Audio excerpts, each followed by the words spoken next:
Assalamualaikum warahmatullahi wabarakatuh. Halo sahabat IPA, selamat datang kembali di DN Channel, yaitu channel kita untuk belajar tentang materi IPA guys.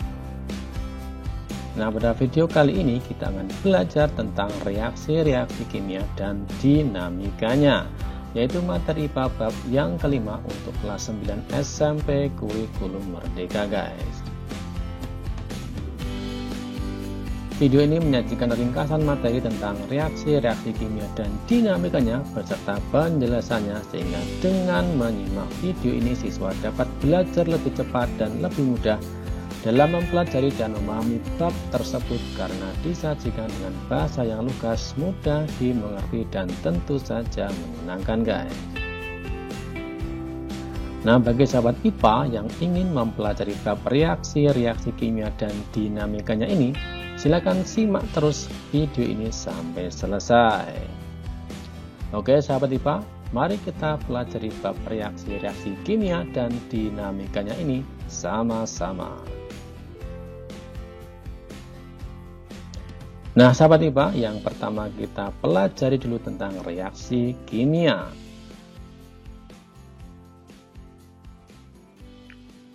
Nah, sahabat IPA, di kelas 7 tentunya kamu sudah pernah mempelajari bab tentang perubahan materi. Nah, perubahan materi itu ada dua macam, guys, yakni perubahan fisika dan perubahan kimia. Nah, pada perubahan fisika itu tidak terbentuk zat baru. Kemudian, pada perubahan fisika itu dapat kembali ke bentuk semula atau istilahnya reversible. Contoh untuk perubahan fisika diantaranya adalah air membeku menjadi es, kertas yang disobek-sobek, kemudian gula yang dilarutkan dalam air, dan lain-lain guys. Kemudian untuk perubahan kimia, itu terbentuk zat baru dengan sifat yang berbeda, kemudian tidak dapat kembali ke bentuk semula atau irreversible. Kemudian contohnya untuk perubahan kimia ini adalah besi berkarat, kayu terbakar, kemudian makanan busuk, dan lain sebagainya. Terjadinya perubahan kimia melibatkan terjadinya suatu reaksi yang disebut dengan reaksi kimia. Zat-zat awal yang bereaksi disebut dengan pereaksi atau reaktan, sedangkan zat hasil reaksi disebut dengan produk. Nah, contoh reaksi kimia adalah pembentukan air dari gas hidrogen dan oksigen seperti tampak pada gambar. Jadi di sini ada gas hidrogen yang berwarna atau digambarkan dengan bulatan-bulatan yang berwarna biru. Kemudian ada gas oksigen yang berwarna merah. Nah, di sini gas hidrogen dan gas oksigen ini merupakan pereaksi atau reaktan yang menghasilkan produk berupa air. Di sini ada gabungan bulatan-bulatan yang berwarna merah dan biru yang saling berikatan, guys. Di sini adalah hasil reaksi atau produknya. Oke, sahabat IPA, kita lanjutkan tentang persamaan kimia. Persamaan kimia atau persamaan reaksi kimia adalah cara untuk menuliskan suatu reaksi kimia untuk menunjukkan apa yang terjadi sebelum dan sesudah terjadinya reaksi kimia tersebut, guys. Nah, misalnya di sini ada dua macam zat yang bereaksi, kemudian menghasilkan dua macam zat hasil reaksi juga. Nah, misalnya A plus B, kemudian tanda panah C plus D. Di sini A plus B itu adalah zat pereaksi atau reaktan, sedangkan C plus D, C dan D adalah produk reaksi. Nah, kemudian tanda panah ini menunjukkan arah reaksi, yaitu dari pereaksi ke produknya, guys. Nah, misalnya contoh pada persamaan reaksi pembentukan molekul air tadi guys, ya, yaitu gas hidrogen ditambah gas oksigen menghasilkan uap air guys. Nah, persamaan tersebut dapat ditulis dalam bentuk simbol sebagai berikut ini guys. Ya, jadi sesuai dengan rumus kimianya. Nah, di sini ada 2H2, ada keterangan G dalam kurung, kemudian plus O2 oksigen dalam kurung ini keterangannya adalah G, menghasilkan atau tanda panah 2H2O. Yakni Di sini ada keterangannya G. Nah, keterangan di sini maksudnya adalah wujudnya, guys. Jadi untuk padat itu simbolnya S. Nah, di sini ada dalam bahasa Inggris disebut dengan solid. Kemudian cair itu L, dalam bahasa Inggris liquid. Kemudian gas itu adalah G, yaitu dalam bahasa Inggris juga gas sama. Kemudian ada aki yang artinya adalah larutan atau zat yang telah dilarutkan dalam air. Dalam bahasa Inggris disebut dengan aqueous. Nah, di sini adalah maksudnya dua molekul H2 hidrogen, ya, dua molekul gas hidrogen H2 ditambah satu molekul gas oksigen O2 menghasilkan dua molekul air atau 2H2O, guys. Oke, sahabat IPA, sekarang kita lanjutkan tentang jenis-jenis reaksi kimia.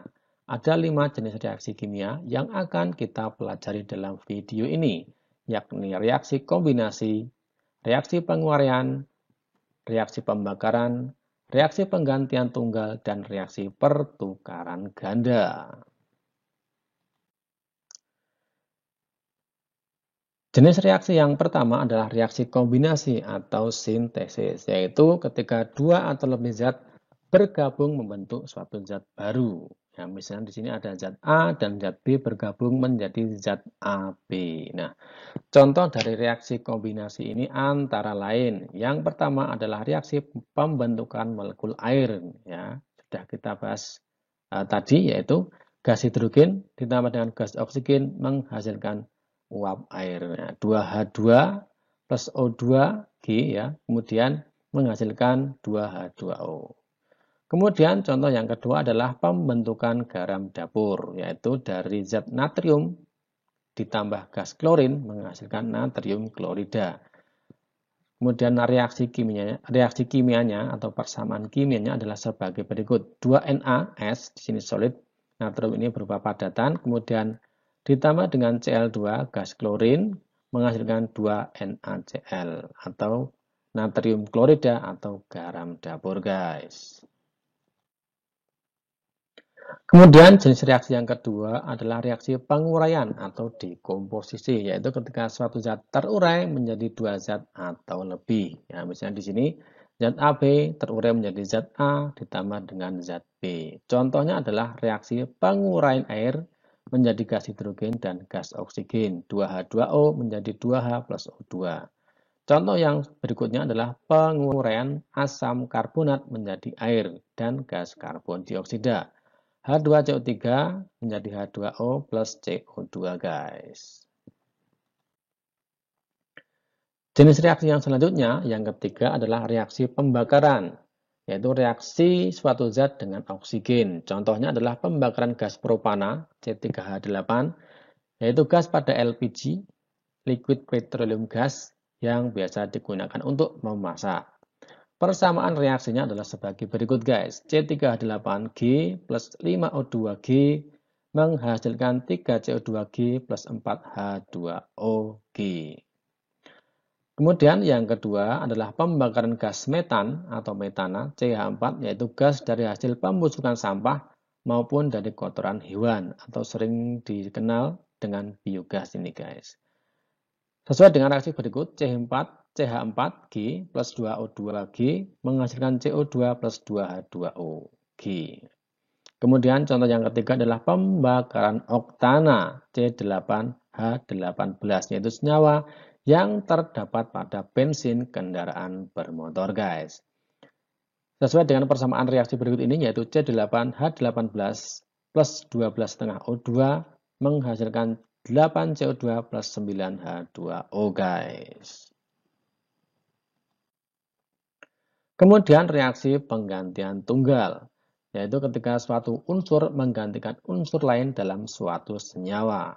Nah, di sini misalnya ada Za plus Bc menghasilkan ZAC plus B. Ya, ini yang satunya ini diganti saja, guys. Jadi awalnya C ini berikatan dengan B, unsur B, hasilnya zat C ini berikatan dengan unsur A. Nah, seperti itu, guys. Nah, contohnya adalah reaksi antara paku yang terbuat dari besi yang ditempatkan dalam larutan tembaga 2 sulfat atau CuSO4. Reaksinya sebagai berikut ini guys. Fe, ini fasenya adalah S, berarti dia berupa padatan, besi ya. Kemudian plus CuSO4, nah ini larutan. Kemudian menghasilkan FeSO4 plus Cu guys. Atom tembaga pada senyawa CuSO4 digantikan oleh atom Fe sehingga terbentuklah unsur bebas tembaga berupa lapisan kuning kecoklatan yang melapisi paku besi. Produk lainnya yaitu larutan besi 2 sulfat yang membuat warna larutan dari biru menjadi kekuningan. Hal ini dapat terjadi karena logam besi lebih reaktif atau mudah bereaksi dibandingkan atom tembaga, sehingga besi mengambil alih posisi tembaga untuk bersenyawa dengan ion sulfat tersebut guys. Reaksi yang kelima adalah reaksi pertukaran ganda atau metatesis, yakni ketika dua senyawa saling bertukar ion. Nah, misalnya di sini ada AB plus CD, hasilnya AD plus CB. Jadi A ini sebelumnya berikatan dengan B, pada hasil reaksinya ini A berikatan dengan D. Begitu juga dengan CD ya. C ini awalnya berikatan dengan D, kemudian pada hasil reaksinya C berikatan dengan B. Nah, artinya dua zat ini saling bertukar ion guys. Nah, contohnya adalah reaksi antara larutan timbal 2 nitrat PbNO3 dan larutan kalium iodida atau Ki yang keduanya bening tidak berwarna. Seperti dapat terlihat pada persamaan reaksi berikut ini guys. Timbal 2 nitrat plus kalium iodida PbNO3 plus Ki menghasilkan PbI2 timbal 2 iodida plus kalium nitrat KNO3. Ketika kalium iodida dituangkan ke dalam timbal 2 nitrat, maka terlihat warna kuning yang menunjukkan terbentuknya larutan timbal 2 iodida. Produk lainnya yaitu larutan kalium nitrat yang tidak berwarna guys. Apabila ditinggalkan beberapa saat, maka padatan berwarna kuning timbal iodida akan mengendap di dasar gelas kimia yang digunakan. Oleh karena itulah, reaksi metatesis juga sering disebut dengan reaksi pengendapan guys. Oke, baik sahabat IPA, kita lanjutkan pembahasan kita tentang asam dan basa. Asam dan basa adalah sifat yang dimiliki larutan tergantung pada kandungan bahan kimia di dalamnya. Nah, berikut ini adalah perbandingan sifat larutan asam dan larutan basa guys. Dilihat dari berbagai aspek. Yang pertama adalah dari aspek rasanya guys. Kalau larutan asam itu biasanya rasanya masam. Nah, sedangkan larutan basa biasanya rasanya pahit guys.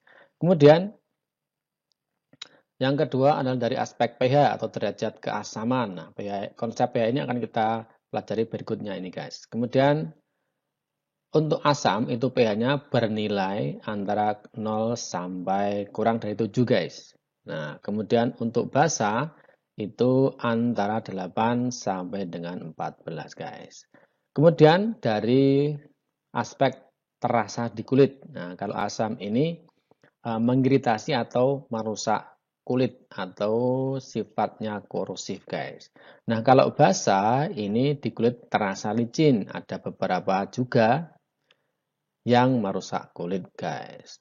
Kemudian dari hantaran listrik, untuk asam dan basa itu sama-sama bisa menghantarkan listrik. Kemudian dari aspek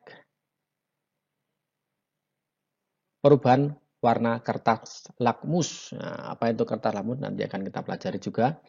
Yaitu untuk asam ini membuat kertas lakmus menjadi berwarna merah atau memerahkan kertas lakmus. Kalau basa itu mengubah menjadi biru guys.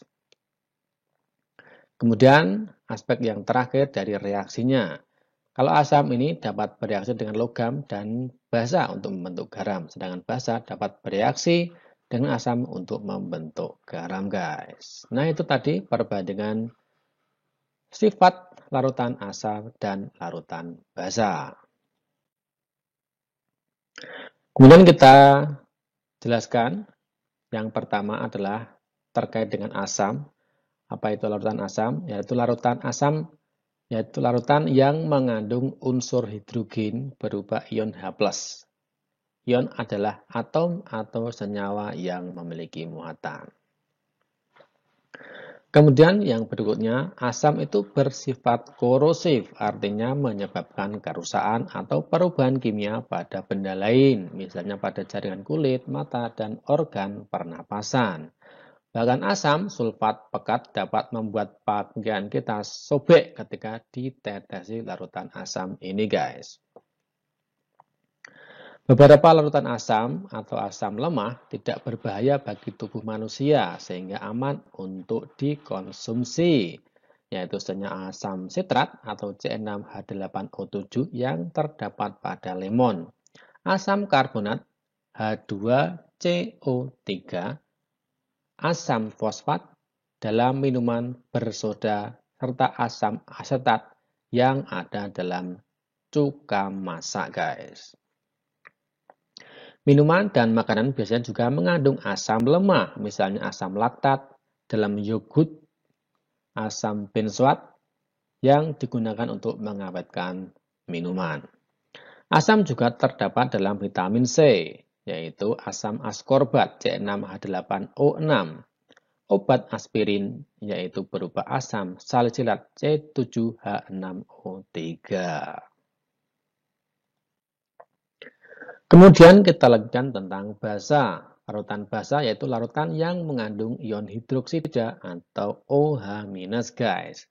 Basa kuat yang pekat sangat berbahaya karena dapat menyebabkan luka seperti luka bakar, misalnya natrium hidroksida atau NaOH, kalium hidroksida atau KOH, magnesium hidroksida, dan kalsium hidroksida atau CaOH 2 kali, guys. Beberapa basa lemah yang sering digunakan adalah amonia, NH3 atau NH4OH setelah dilarutkan dalam air untuk pembuatan pupuk, deterjen, dan cairan pembersih penghilang noda. Sedangkan natrium karbonat atau Na2CO3 digunakan dalam proses produksi kaca serta pembuatan sabun cuci dan deterjen bubuk, guys. Bubuk soda kue yang biasanya digunakan untuk membuat kue juga terbuat dari senyawa basa, yaitu natrium hidrogen karbonat NaHCO3, guys. Oke, sahabat IPA, sekarang kita lanjutkan tentang pH dan indikator. Nah, pH merupakan tingkat atau derajat keasaman dari suatu larutan asam maupun larutan basa. Nilai pH berkisar antara 0 sampai 14. Semakin rendah pH, semakin asam larutan tersebut. Begitu juga dengan sebaliknya. Larutan kimia yang bersifat basa memiliki pH yang lebih besar. Alat untuk mengukur pH disebut dengan pH meter. Nah, berikut ini adalah tabel nilai pH dari masing-masing sifat larutan. Yaitu pH 0 sampai dengan 7 itu adalah asam. Kemudian 7 itu netral, sedangkan lebih dari 7 itu adalah basa, guys. 7 sampai 14 itu sifatnya basa. Nah, berikutnya adalah contoh bahan yang bersifat asam, netral, dan basa, guys. Dari sebelah kiri itu adalah paling asam atau asam kuat, kemudian tengah itu netral, dan yang paling kanan itu adalah basa, yaitu basa kuat. Ya, dari gambar dapat terlihat itu yang paling kuat dari kiri ke kanan, asam netral ke basa, ya, yaitu asam lambung, kemudian air lemon, air apel, air tomat, kopi hitam, susu, kemudian air bening, ini sifatnya netral, guys. Jadi kalau di kiri kanan netral itu biasanya kalau sebelah kiri netral berarti sifatnya asam, kemudian di sebelah kanan netral itu sifatnya basa. Kemudian setelah air bening ada telur, kemudian baking soda, sabun cuci tangan, cairan amonia, cairan pemutih, kemudian cairan alkali pekat, guys.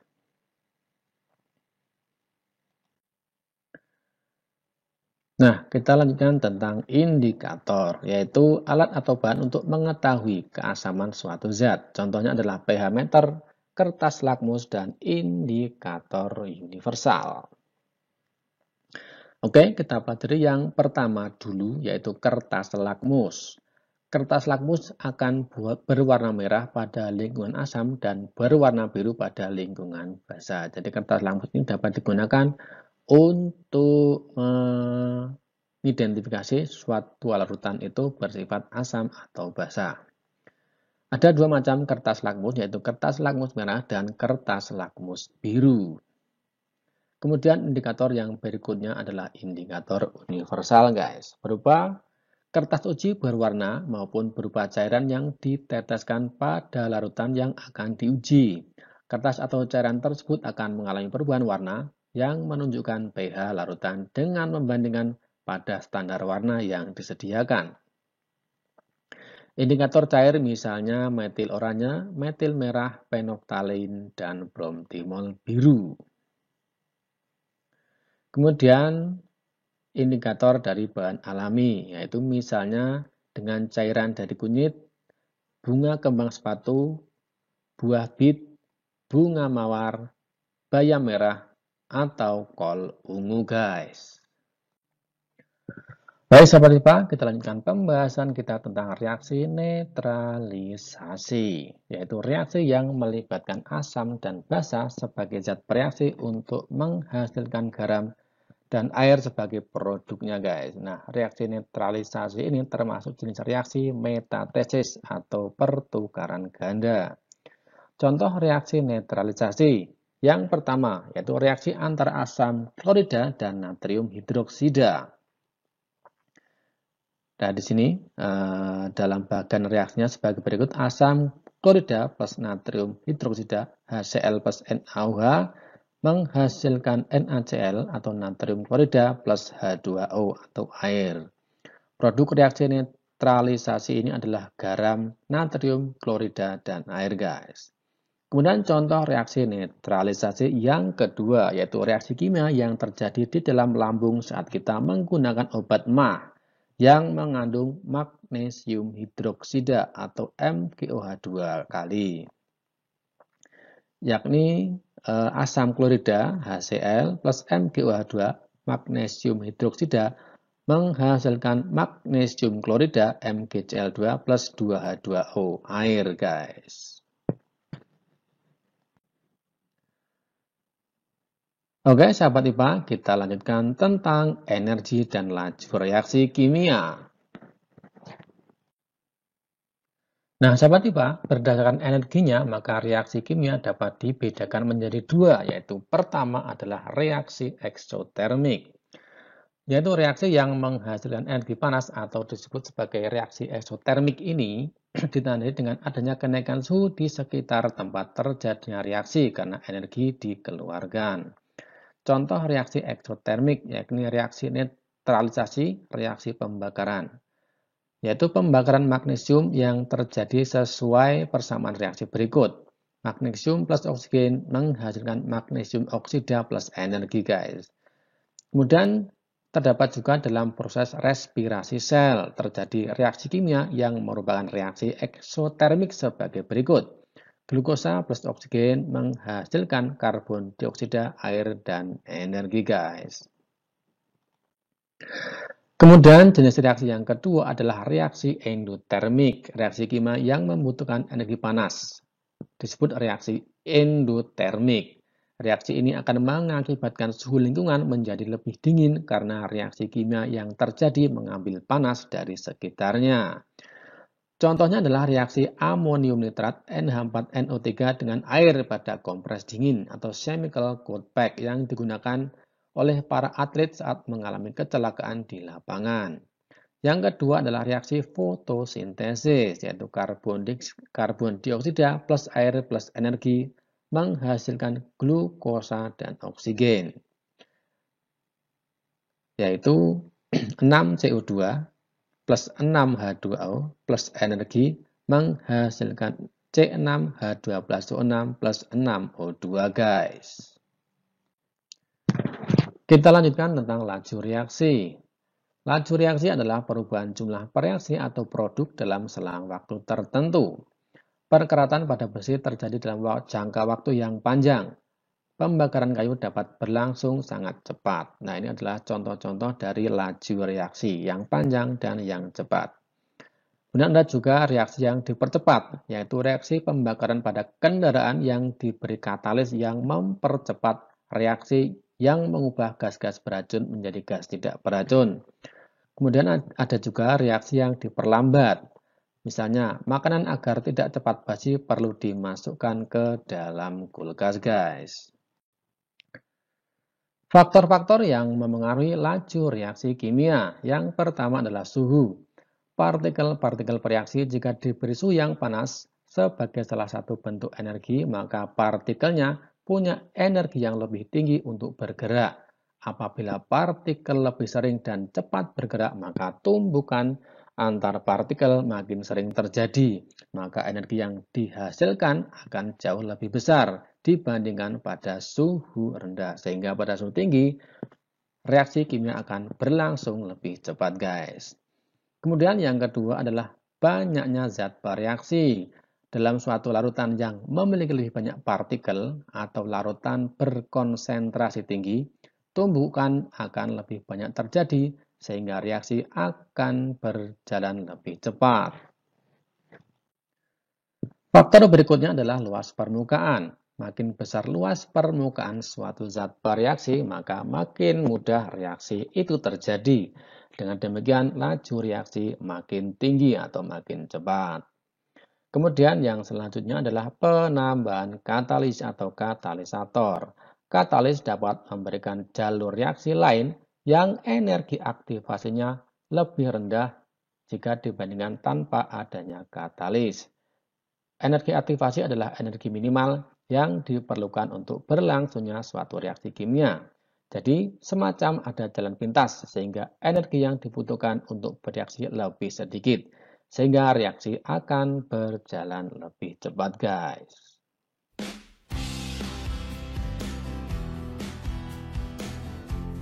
Baik sahabat IPA, itulah tadi ringkasan materi dan pembahasan tentang bab reaksi kimia dan dinamikanya, guys. Semoga bermanfaat dan jangan lupa dukung terus channel ini dengan klik tombol subscribe, like, dan share. Jika ada yang perlu didiskusikan, silakan tulis komentarmu pada kolom komentar di bawah ini. Terima kasih sudah menonton video ini. Tetap terus belajar dan sampai jumpa di video pembelajaran IPA yang lain. Wassalamualaikum warahmatullahi wabarakatuh.